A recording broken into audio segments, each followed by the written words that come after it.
What if the BRICS nations, Brazil, Russia, India, China, and South Africa, decided to ditch the US dollar?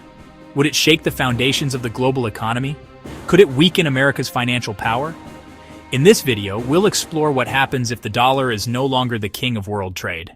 BRICS is a powerful economic bloc.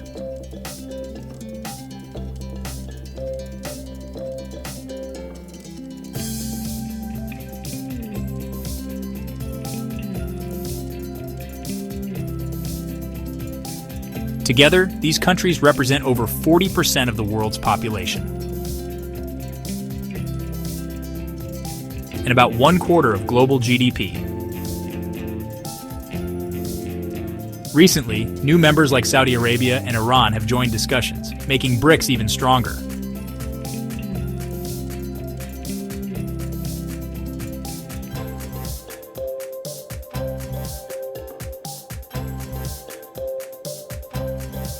With vast resources, manufacturing, and tech, they want a bigger say in global finance and less reliance on the US dollar.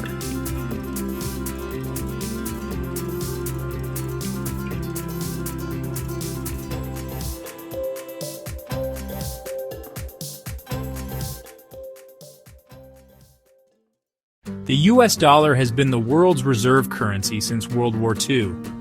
Nations store it, trade in it, and price key goods like oil in it.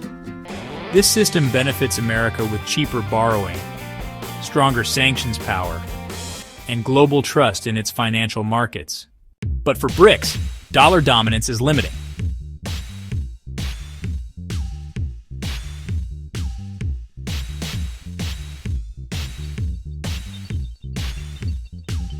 Sanctions. Russia was cut off from dollar systems after invading Ukraine.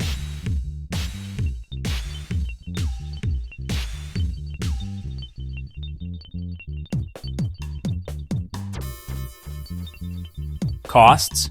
Countries lose billions converting to dollars for trade.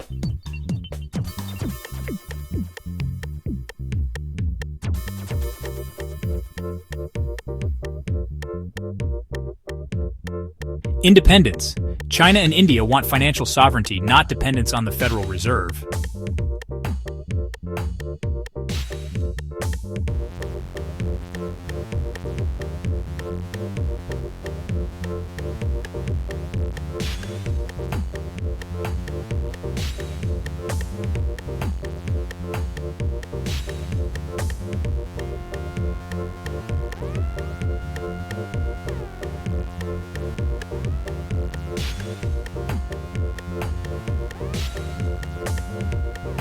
For them, moving away from the dollar is about money and power.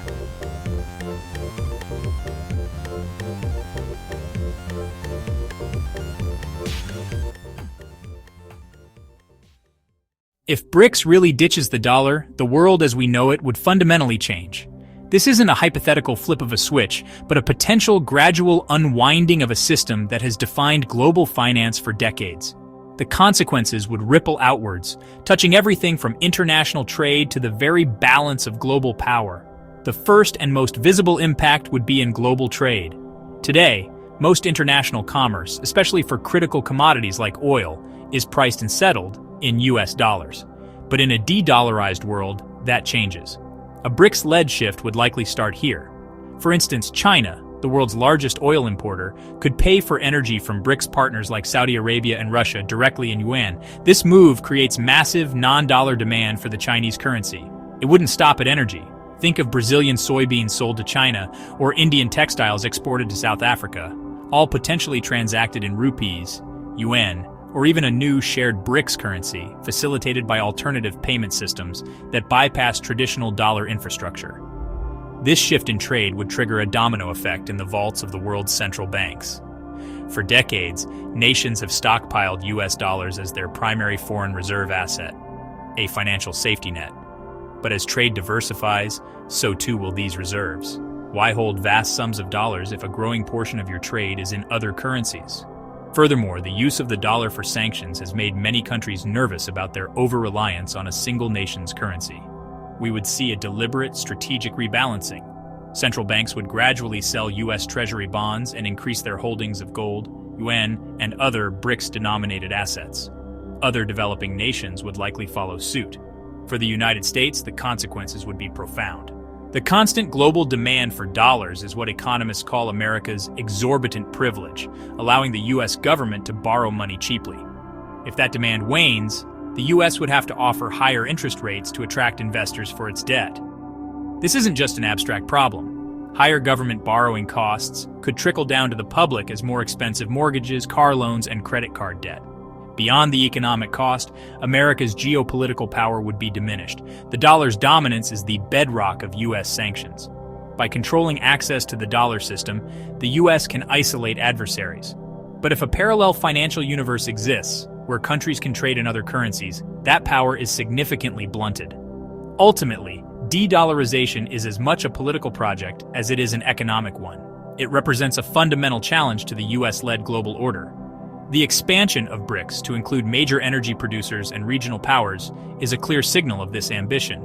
We would see the consolidation of a new, powerful economic bloc, one with the collective weight to create its own rules and institutions. Organizations like the IMF and World Bank could see their influence challenged by BRICS-led alternatives. This would accelerate the transition from a unipolar world to a multipolar one, with competing centers of power, new alliances, and fading old certainties. But toppling the dollar isn't easy. BRICS faces huge challenges.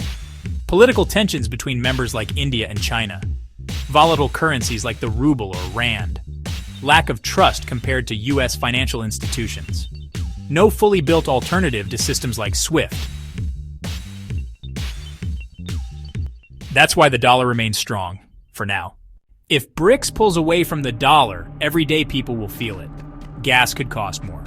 U.S. inflation may rise, investors might shift toward gold or crypto. On the other hand, exporters in BRICS nations could see big opportunities.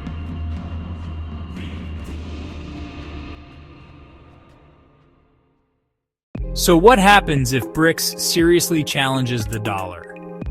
The answer isn't a single event. The global financial system wouldn't collapse overnight. Instead, we're looking at a spectrum of possibilities, a handful of future scenarios that could unfold. Let's explore what those futures might look like, from a slow, gradual shift to a radical reinvention of global finance. The most plausible scenario is the slow burn. Here, there's no single moment of de-dollarization, but a death by 1,000 cuts. Power shifts not in a sudden quake, but as a slow tectonic drift. We're already seeing the tremors. BRICS nations increasingly settle bilateral trade in their own currencies. Think of Indian refiners paying for Russian oil in rupees, or China and Brazil conducting billions in trade using the yuan and the real.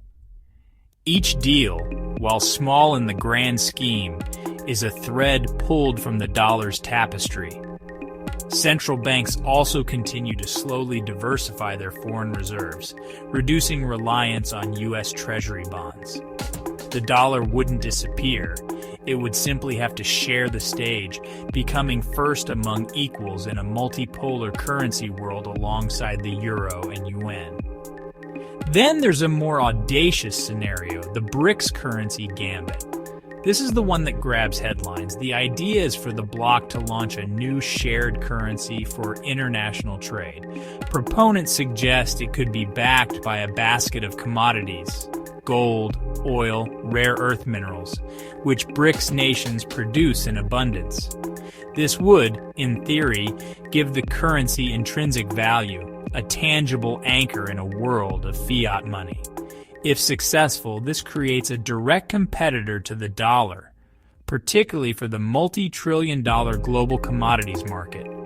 It could cleave the global financial system in two, creating a dollar-centric bloc and a BRICS-led alternative. However, the hurdles are monumental. Imagine the political negotiations required to get China, India, Russia, and Brazil to agree on monetary policy.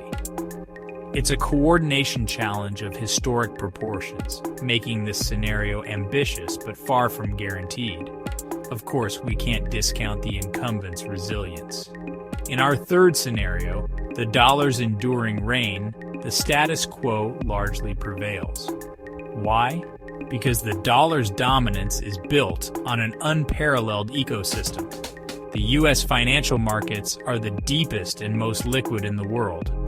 When a crisis hits, investors worldwide still flee to the safety of U.S. Treasury bonds. This is the dollar's exorbitant privilege. Furthermore, the BRICS bloc is not a monolithic entity. It's fraught with internal rivalries, like border tensions between China and India, and significant economic disparities. Could these internal fractures prevent any meaningful, unified challenge? In this future, de-dollarization talk would continue, but the dollar's reign would, for the foreseeable future, remain secure, perhaps even strengthened by the lack of a viable alternative. Finally, there's the wild card: technology. The rise of central bank digital currencies, or CBDCs, could rewrite all the rules. Imagine a digital yuan or a digital rupee that allows for instantaneous, low-cost cross-border payments, completely bypassing the traditional dollar-dominated SWIFT system. This isn't about a deliberate political project. It's about a technological leap that makes the old system obsolete. This could lead to a fragmented landscape of digital currency zones where trade and finance operate on entirely new rails. The race to deploy these technologies is already on. So which future is it? A slow drift, a radical gambit, a resilient status quo, or a digital disruption? The reality will likely be a messy combination of all four. The question is, will the dollar stay king, or are we entering a multipolar currency era? What do you think is the most likely outcome? Drop your thoughts in the comments. Hit like if this gave you clarity, and don't forget to subscribe for more deep dives into global money shifts. So we return to our central question. Could the BRICS alliance truly end the era of the US dollar? The answer, as we've explored, is far from a simple yes or no. It's a complex tapestry woven from threads of politics, deep-seated trust, and the colossal challenge of building entirely new financial systems from the ground up. The push for de-dollarization isn't arbitrary. It's fueled by tangible grievances. For decades, the world has operated under a system where the United States holds immense power through its currency. This has led to frustrations over the use of financial sanctions as a tool of foreign policy, effectively cutting nations off from the global economy.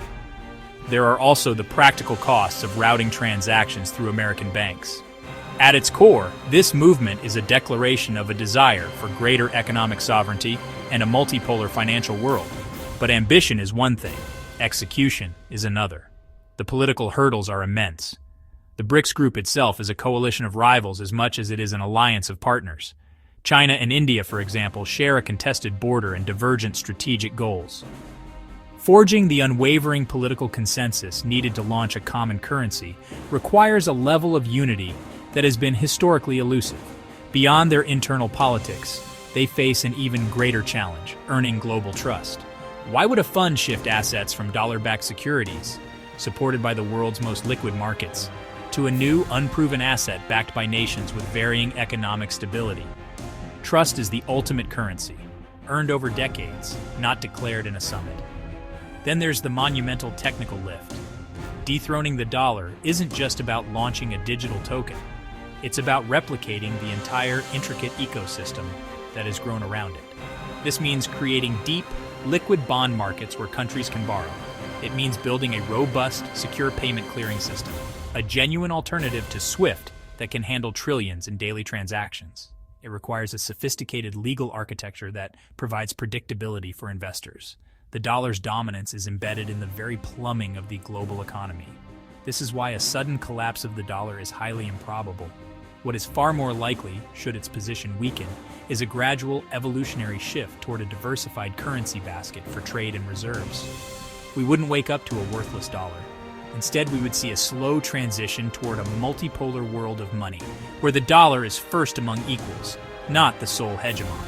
We already see early signs: countries diversifying reserves, bilateral trade settled in local currencies, and oil producers considering payments in yuan. These are the small steps that could lead to a larger shift. This evolution represents one of the most significant economic transformations of our time. The final outcome remains unwritten, shaped by decisions made in central banks and boardrooms worldwide. The debate is complex, so what are your thoughts? Do you see a BRICS-led system as a viable alternative, or will the dollar's reign continue? Share your perspective in the comments below. If you found this deep dive useful and want to continue making sense of the forces shaping our world, show your support by liking this video and subscribing for more. And don't let the learning stop here. Click a video to keep watching and hit subscribe to stay updated on the future of global finance.